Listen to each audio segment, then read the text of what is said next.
नमः शिवाय. शिवलीलामृत कथासार. अध्याय पहिला. दाशार्य राजाची कथा. परमपवित्र मथुरा नगरीत यादव वंशात दाशार्य राजा राज्य करीत होता. तो अत्यंत दानशूर सुलक्षणी होता. अनेक राजे त्यांचे मांडलिक होते. त्याला खंडणी देत असत. त्याला नम्रपणे वंदन करीत असत. दाशार्य राजाच्या मुकुटामधील रत्नाची प्रभा त्याच्या पायावरती पडत असे. साऱ्या पृथ्वीवर त्याची सत्ता होती. आपल्या पराक्रमाने न्यायी राज्यकारभारामुळे त्याचा यशाचा कीर्तिध्वज शरद ऋतूतील चंद्राप्रमाणे आल्हाददायक वाटत असे. शत्रूलाही त्याचे वैषम्य वाटत असे. याप्रमाणे सर्व प्रजाजन ब्रह्मरुंद राजाचे कल्याण व्हावे अशी शुभकामना करीत. द्वितीयेच्या चंद्रकोरीप्रमाणे त्याची कीर्ती, ऐश्वर्य आणि यश प्रत्येक दिवशी वाढत जाऊन ती पूर्ण चंद्रबिंबाप्रमाणे विसलू लागली. सद्बुद्धीरूपी धर्मपत्नीशी सतत रम्माण होत असल्याने कुबुद्धीरूपी दासीला स्पर्श करणाऱ्याची दुर्बुद्धी त्याला होत नसे. विष्णूसारखे रूप, दानशूर, रणामध्ये पराक्रमी, 14 विद्या, 64 कलांमध्ये पारंगत, मेघगर्जनेप्रमाणे त्याचे वचन मधुर असल्याने ते ऐकून प्रजाजनाचा चित्तरूपी मोर आनंदाने नाचत असे. त्याचा अफाट सेनासागर पाहून जलसमृद्ध सागर भयभीत होत असे. त्याने दिलेले वचन धृत ताऱ्याप्रमाणे अढळ असे.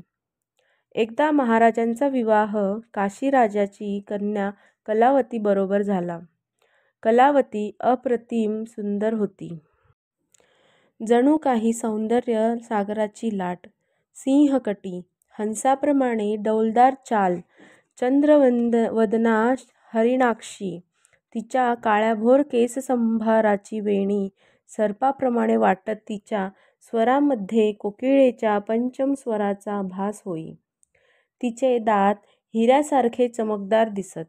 तिच्या अंगीचा सुवास सदनात मावत नसे. ती अत्यंत चतुर, सुज्ञ, पतिव्रता होती.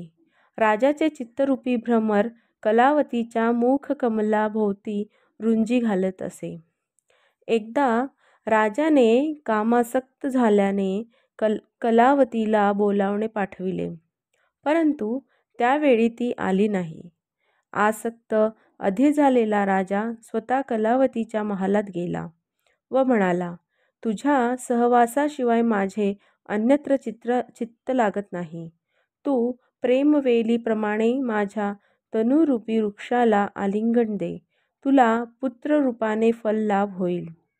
त्यावेळी राणीने राजाला नम्रप्रमाणे सौम्य शब्दात नकार देत समजविले की मी शंकराची उपासना करीत असून व्रतस्थ आहे. यावेळी मी तुमची इच्छा पूर्ण करू शकत नाही. कृपया यावेळी मला स्पर्श करू नका. शास्त्र असे सांगते की जी स्त्री रोगट, गर्भिणी, ऋतुस्नात, उपाशी, वृद्ध, अशक्त आणि व्रतस्थ असेल तर तिचा उपभोग घेऊ नये.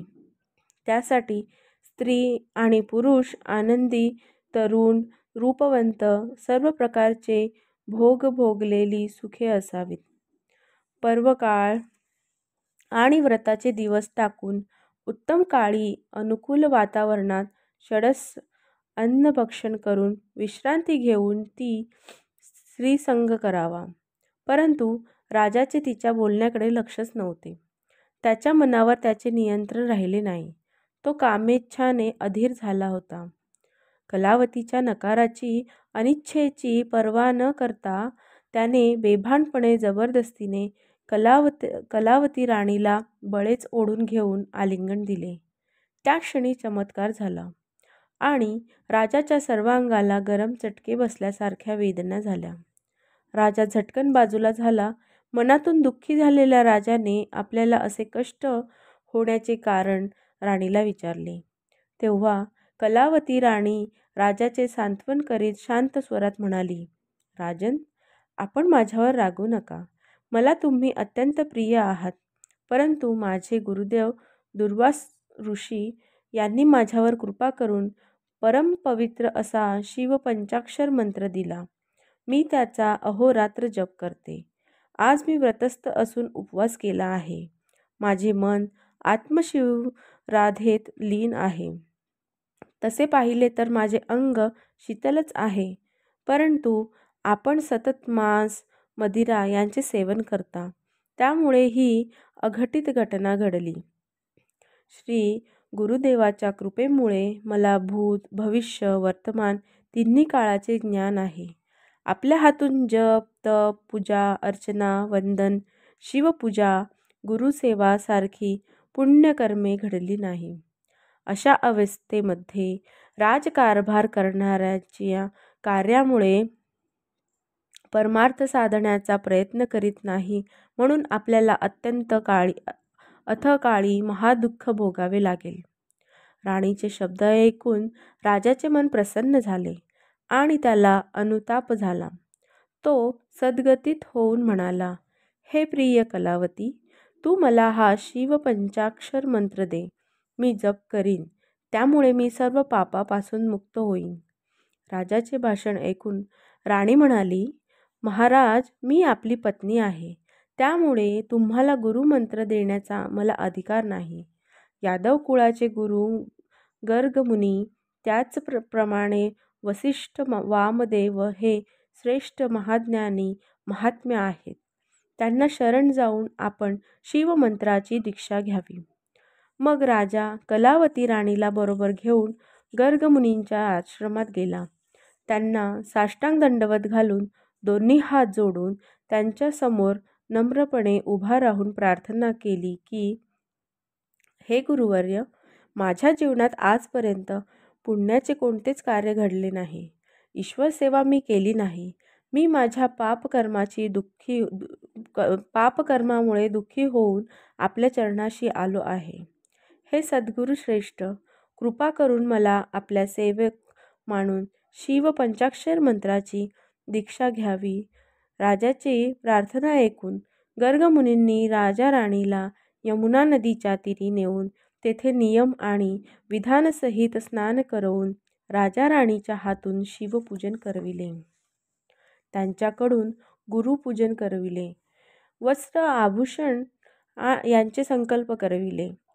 त्यानंतर राजाने दिव्यरत्ने आभूषणे वस्त्रे अमाप गुरुदक्षिणा गुरुला दिली. राजाची भक्ती पाहून गर्गमुनींनी राजाच्या मस्तकावर हात ठेवून विधिवत श्री शिवपंचाक्षर मंत्राचा उपदेश देऊन राजाला दीक्षा दिली. अशा प्रकारे गुरुमुखातून गुरुमंत्राची प्राप्ती झाल्यावर राजा शिवपंचाक्षर मंत्राचा जप करू लागला. आपल्याजवळ संपत्ती असूनही जे गुरुची फसवणूक करतात ते दारुण नरकवास भोगतात. गुरुगृही आपत्ती असताना जो शिष्य नाना प्रकारचे भोग भोगतो त्याला ज्ञान प्राप्त होत नाही. तन मन धन नाशवंत असल्याने ते गुरुला देऊन उपभोग नाही. त्याला चांडाळ मानून त्याचे तोंड पाहू नये. त्याची विद्या ज्ञानसागर साधना वेदपठन शास्त्रपठन सर्व व्यर्थ आहे. गाढवाच्या पाठीवर चंदनाचे ओझे ठेवले, षडस्र पक्वानात बुडाले. त्या पळीला तांदूळ मोजणाऱ्या मापाला, उसाचा रस काढणाऱ्या घाण्याला ज्याप्रमाणे त्या गोष्टीचा आस्वाद घेता येत नाही, त्याप्रमाणे नास्तिक दुष्ट मनुष्याला गुरुकृपेचा महिमान समजल्याने ज्ञानप्राप्ती आत्मलाभ होत नाही. परंतु दाशर्य राजा अत्यंत भावनिक श्रद्धाळू होता. शिवपंचाक्षर मंत्राच्या जपाने आणि गुरुकृपेने त्याच्या हृदयरूपी आकाशात आत्मज्ञानाचा सूर्योदय झाला. अज्ञान अंधकार मावळला. मंत्रजपाच्या प्रभावामुळे दाशर्य राजाचे शरीर पवित्र आणि तेजपुंज दिसू लागले. त्याच्या शरीरातून सहस्रावधी कावळे बाहेर पडून उडत गेले. काही भस्म होऊन गेले. हा चमत्कार पाहून राजाने गर्गमुनींना विचारले, गुरुदेव, हा काय प्रकार आहे? तेव्हा गर्गमुनी म्हणाले, राजा, तुझी हा चमत्कार पाहून राजाने गर्गमुनींना विचारले, गुरुदेव, हा काय प्रकार आहे? तेव्हा गर्गमुनी म्हणाले, राजा, तुम्ही तुझी अनंत जन्मातील महापापे कावळ्याच्या रूपाने बाहेर पडली. शिव पंचाक्षरी मंत्राच्या जपसामर्थ्याच्या प्रभावाने त्याचे भस्म झाले आणि तुझे शरीर आणि आत्मा दोन्ही पवित्र झाले. अशा प्रकारे निर्मळ निष्पाप अंतकरणाने राजा वारंवार गर्गमुनींची स्तुती करू लागला. हे गुरुवर्य, आपण पंचाक्षरी मंत्र होनी माझ्यासाठी धन्य आहेत. पंचमहाभूतांचा निरास आणि चारी देह निरसून मला योग्य वेळी सावध केलेत, पावन केले. क्रोध, महिषासूर, कामवेताळ अशा मनीषा, तृष्णा, कल्पना, भ्रांती, इच्छा, वासना या दृष्ट यतिणीप्रमाणे माझी विटंबना करीत होत्या. 25 तत्वाच्या जाळ्यात मी अडकलो होतो. परंतु हा मायेचा मेळावा तुम्ही तात्काळ निरसून टाकला. पापे कावळ्याच्या रूपाने भस्म झाली. सुवर्णचोरी, अभक्षभक्षण, सुरापान, ज्येष्ठ स्त्रियांचा अपमान, गुरुनिंदा, गाय, ब्राह्मण, स्त्री, गुरु, पशु यांची हत्या, धर्माची निंदा, मित्र, गुरु, वेद, ईश्वर यांचा द्रोह, स्त्री पुरुष भेद, पंक्तिभेद, हरिहर यांच्यात भेद करणे, ज्ञानचोरी, पुस्तक चोरी, पाखंडी मताचा आग्रह, असत्य भाषण, भ्रष्ट मार्गाचे आचरण, स्त्रीलंपट, दुराचारी, कृतज्ञ, कर्मभ्रष्ट, पूजेचे ढोंग, आईवडिलांची हत्या, दुर्बलाचा घात, सज्जनांचा छळ, गोत्रवध, कन्या, गाय, घोडे, रस यांचा विक्रय, गावाला आग लावणे, अभ्रक हत्या ही सर्व महापापे कावळ्याच्या रूपाने बाहेर पडून भस्म झाली. काहीतरी पुण्य गाठी होते म्हणून उत्तम नरदेह प्राप्त झाला आणि गुरुच्या प्रतापाने या भवसागरातून पार झाला. राजाने आपल्या गुरुची स्तुती केली. गुरूंनी त्याला उपदेश केला. अशा रीतीने राजा दशार्य आपल्या गुरुची आज्ञा घेऊन प्रणाम करून राणी कलावतीसह आपली राजधानी मथुरा नगरीत आनंदाने आला. तेथे आल्यावर त्याने विधीपूर्वक श्री शिव पंचाक्षर जप सुरू केला. त्याच्या राज्याचा विस्तार झाला. राज्यातून दुष्काळ, रोगराई, अपमृत्यू, वैरभावना नाहीसे झाले. आपल्या राज्यातील सर्व प्रजाजनांना शिवभक्तीची प्रेरणा दिली. राज्यात शिवभजन, शिवकीर्तन करण्यास सांगितले. सर्वत्र रुद्राभिषेक, शिवपूजन तसेच यथाविधी ब्राह्मण भोजने सुरू झाली. एक दिवस उत्तम समय, अनुकूल समय पाहून राजाने आपली पत्नी कलावतीला आलिंगन दिले. त्यावेळी तिचे अंग चंदनासारखे शीतळ, आल्हाददायक, सुखकारक वाटले. त्यावेळी राजाला आपल्या पत्नीच्या सत्यवचनाची प्रचिती आली. त्याचे मन प्रसन्न झाले.